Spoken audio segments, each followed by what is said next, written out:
أعوذ بالله من الشيطان الرجيم. بسم الله الرحمن الرحيم. الحمد لله الذي أنزل على عبده الكتاب ولم يجعل له عوجا قيما لينذر بأسا شديدا من لدنه ويبشر المؤمنين الذين يعملون الصالحات أن لهم أجرا حسنا ماكثين فيه أبدا وينذر الذين قالوا اتخذ الله ولدا ما لهم به من علم ولا لآبائهم كبرت كلمة تخرج من أفواههم إن يقولون إلا كذبا فلعلك باخع نفسك على آثارهم إن لم يؤمنوا بهذا الحديث أسفا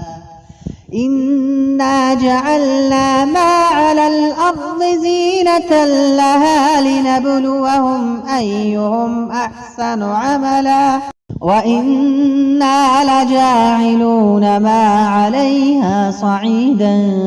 جرزا أم حسبت أن أصحاب الكهف والرقيم كانوا من آياتنا عجبا إذ أوى الفتية إلى الكهف فقالوا ربنا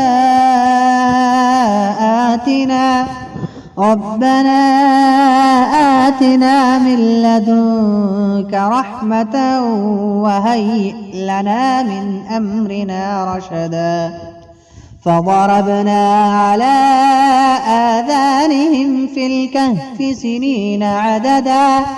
ثم بعثناهم لنعلم أي الحزبين أحصى لما لبثوا أمدا نحن نقص عليك نبأهم بالحق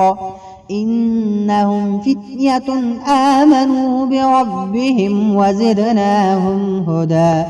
وربطنا على قلوبهم إذ قاموا فقالوا ربنا رب السماوات والأرض لن ندعو من دونه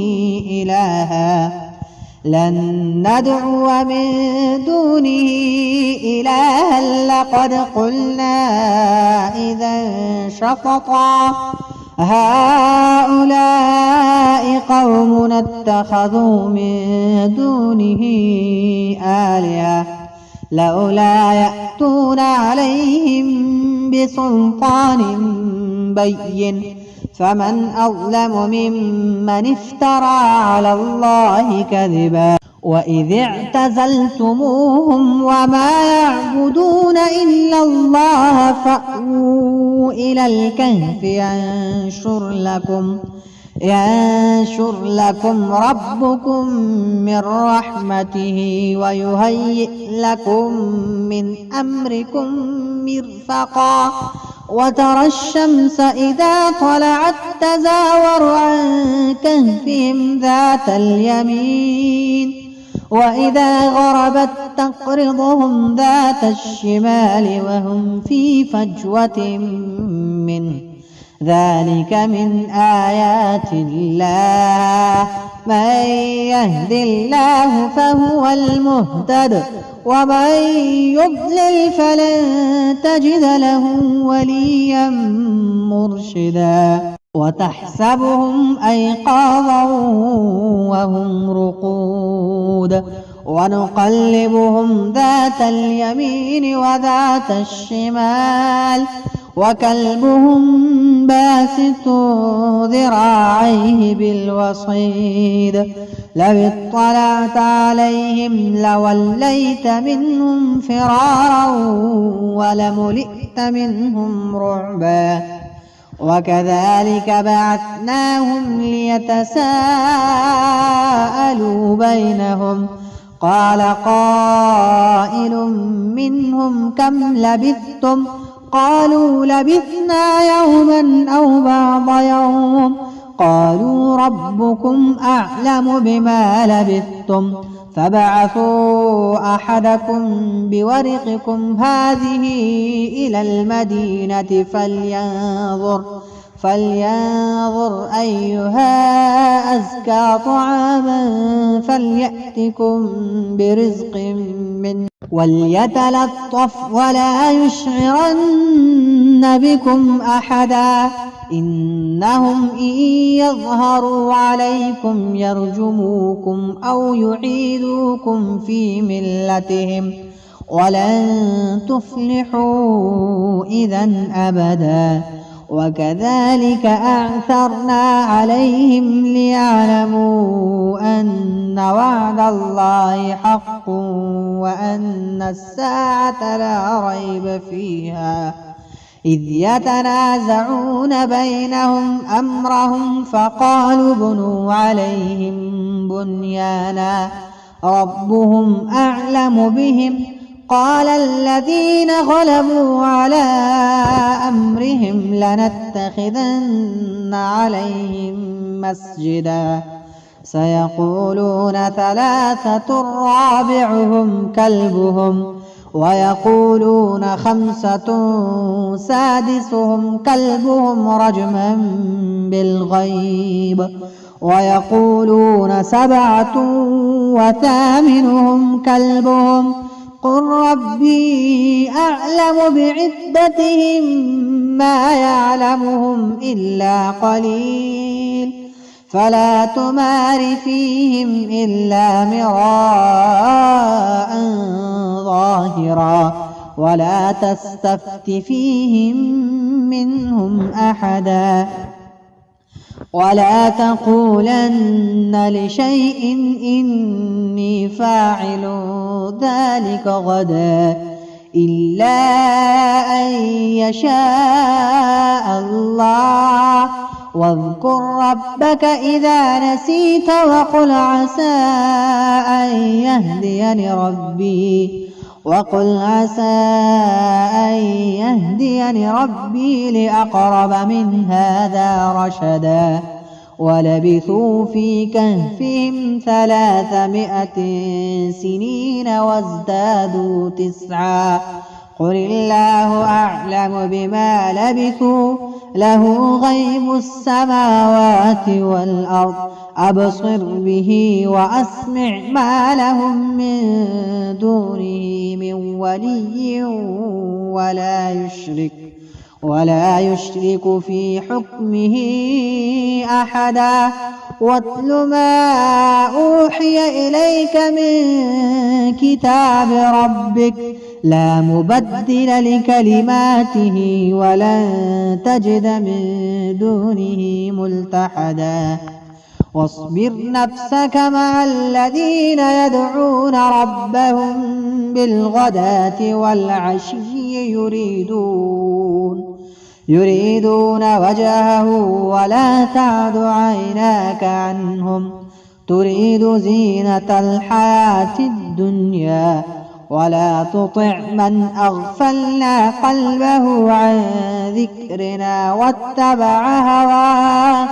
واتبع هواه وكان أمره فرطا وقل الحق من ربكم فمن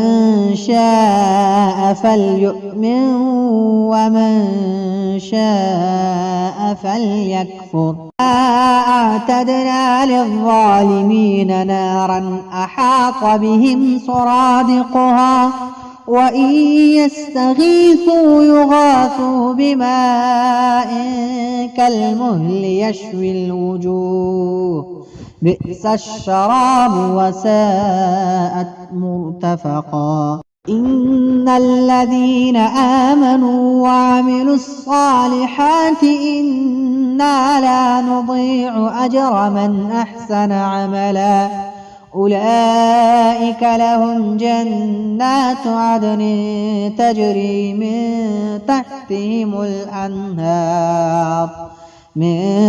تحتهم الأنهار يحلون فيها من أساور من ذهب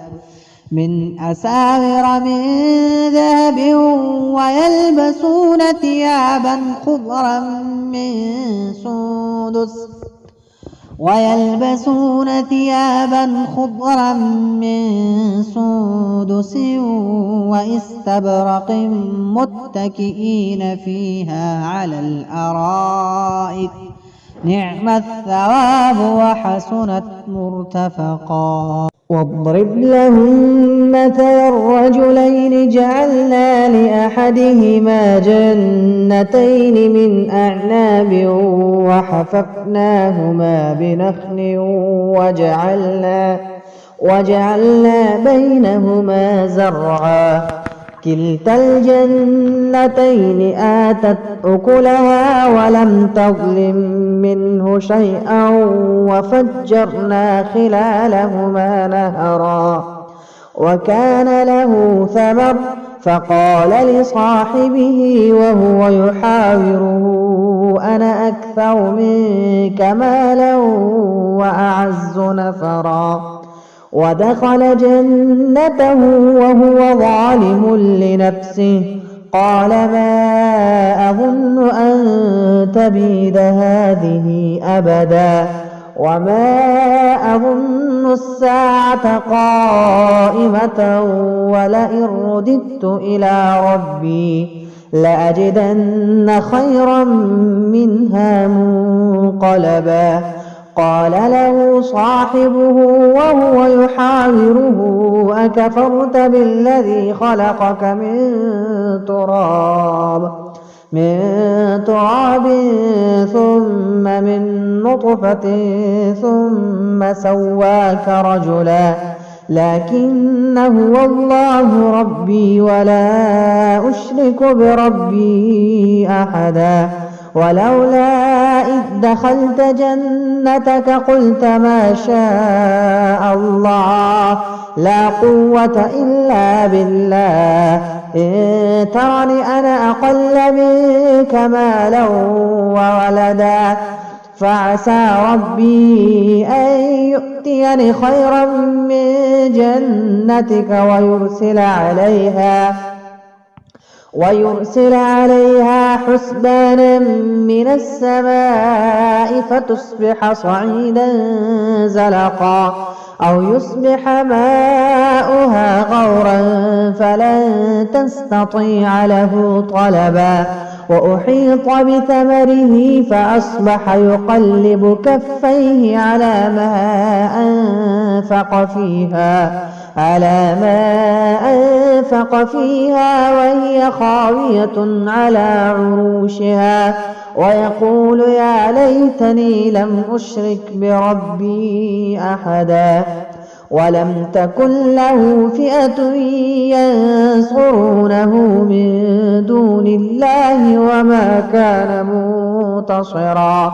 هنالك الولاية لله الحق هو خير ثوابا وخير عقبا. واضرب لهم مثل الحياة الدنيا كماء أنزلناه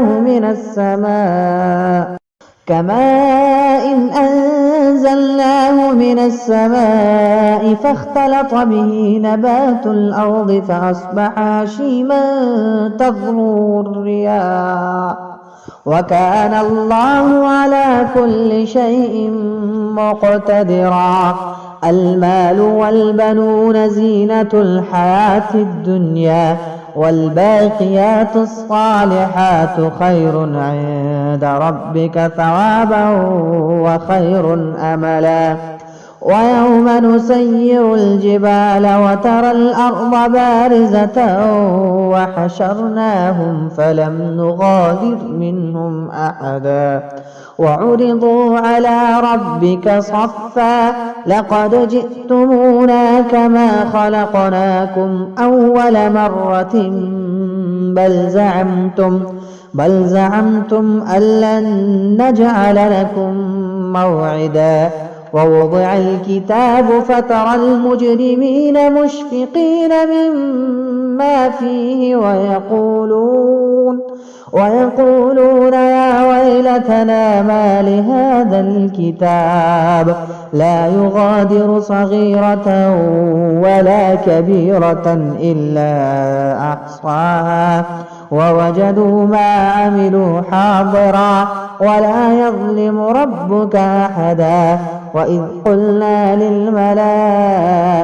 اسجدوا لآدم فسجدوا إلا إبليس كان من الجن ففسق عن أمر ربه أفتتخذونه وذريته أولياء من دوني وهم لكم عدو بئس للظالمين بدلا ما أشهدتهم خلق السماوات والأرض ولا خلق أنفسهم وما كنت متخذ المضلين عضدا ويوم يقول نادوا شركائي الذين زعمتم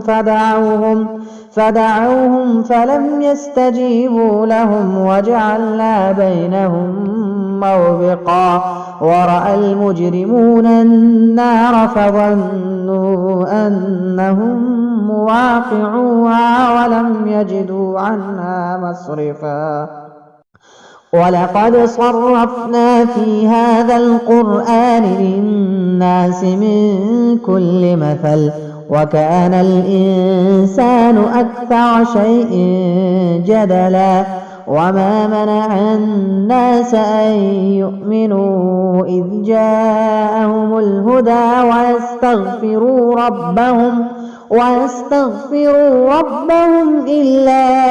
أن تأتيهم سنة الأولين أو يأتيهم العذاب قبلا وما نرسل المرسلين إلا مبشرين ومنذرين ويجادل الذين كفروا بالباطل ليدحضوا به الحق واتخذوا آياتي وما أنذروا هزوا ومن أظلم ممن ذكر بآيات ربه فأعرض عنها ونسي ما قدمت يداه إنا جعلنا على قلوبهم أكنة أن يفقهوه وفي آذانهم وقرا وإن تدعهم إلى الهدى فلن يهتدوا إذا أبدا وربك الغفور ذو الرحمة لو يؤاخذهم بما كسبوا لعجل لهم العذاب بل لهم موعد لن يجدوا من دونه موئلا وتلك القرى أهلكناهم لما ظلموا وجعلنا لمهلكهم موعدا وإذ قال موسى لفتاه لا أبرح حتى أبلغ مجمع البحرين أو أمضي حقبا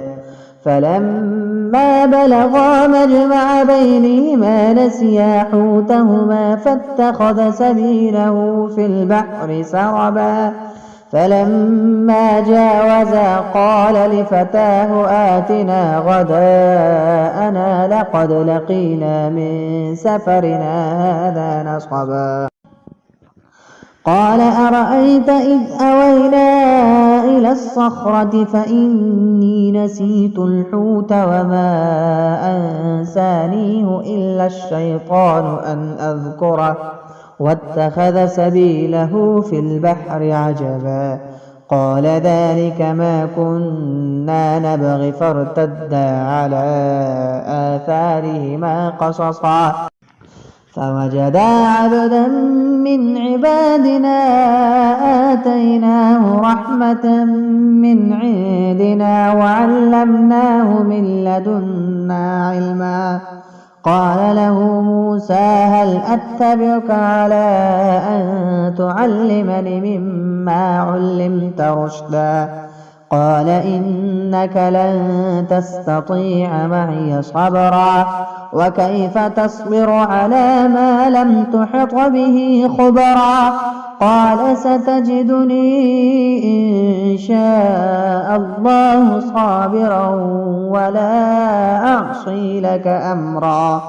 قال فإن اتبعتني فلا تسألني عن شيء حتى أحدث لك منه ذكرا فانطلقا حتى إذا ركبا في السفينة خرقها قال أخرقتها لتغرق أهلها لقد جئت شيئا إمرا قال ألم أقل إنك لن تستطيع معي صبرا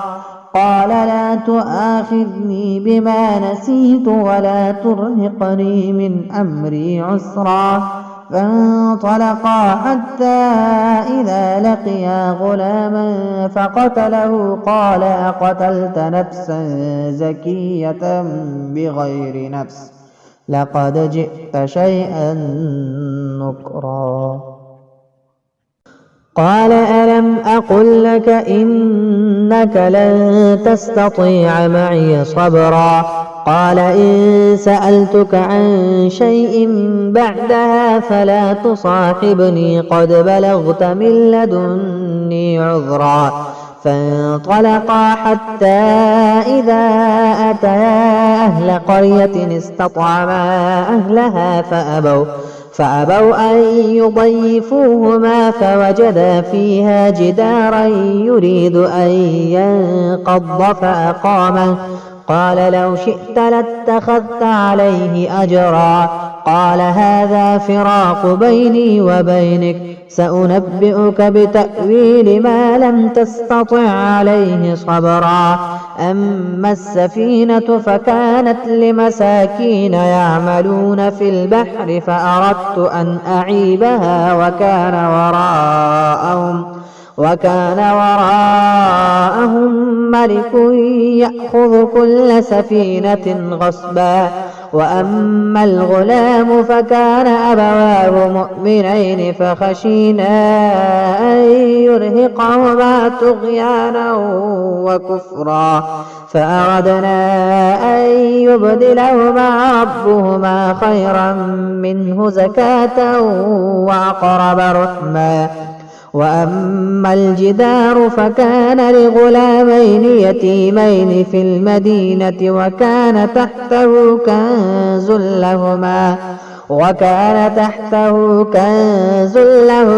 وكان أبوهما صالحا فأراد ربك أن يبلغا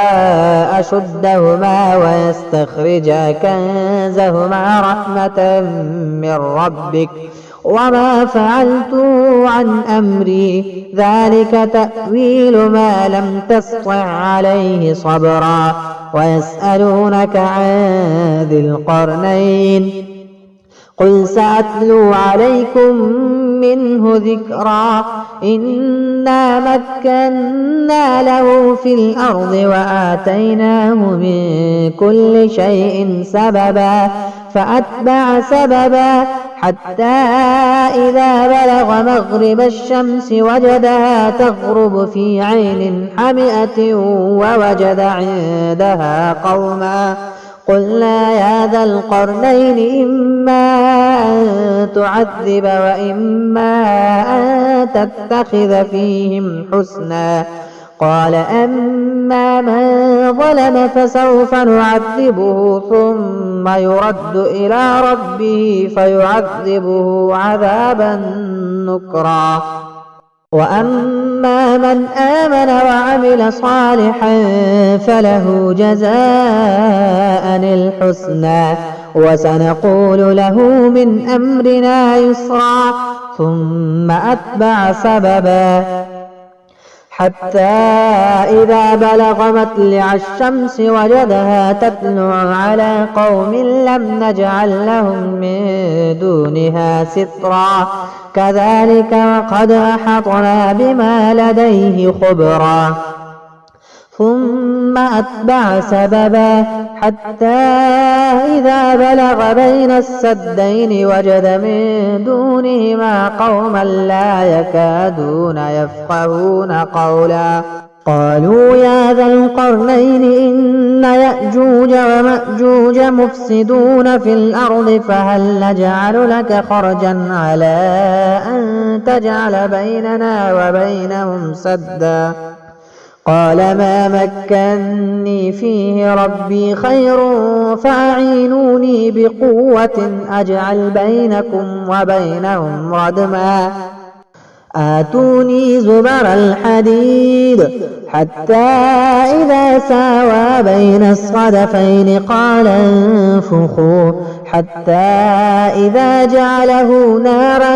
قال آتوني أفرغ عليه قطرا فما استطاعوا أن يظهروه وما استطاعوا له نقبا قال هذا رحمة من ربي فإذا جاء وعد ربي جعله دكاء وكان وعد ربي حقا وتركنا بعضهم يومئذ يموج في بعض ونفخ في الصور فجمعناهم جمعا وعرضنا جهنم يومئذ للكافرين عرضا الذين كانت أعينهم في غطاء عن ذكري وكانوا لا يستطيعون سمعا أفحسب الذين كفروا أن يتخذوا عبادي من دوني أولياء إنا أعتدنا جهنم للكافرين نزلا قل هل ننبئكم بالأخسرين أعمالا الذين ضل سعيهم في الحياة الدنيا وهم يحسبون أنهم يحسنون صنعا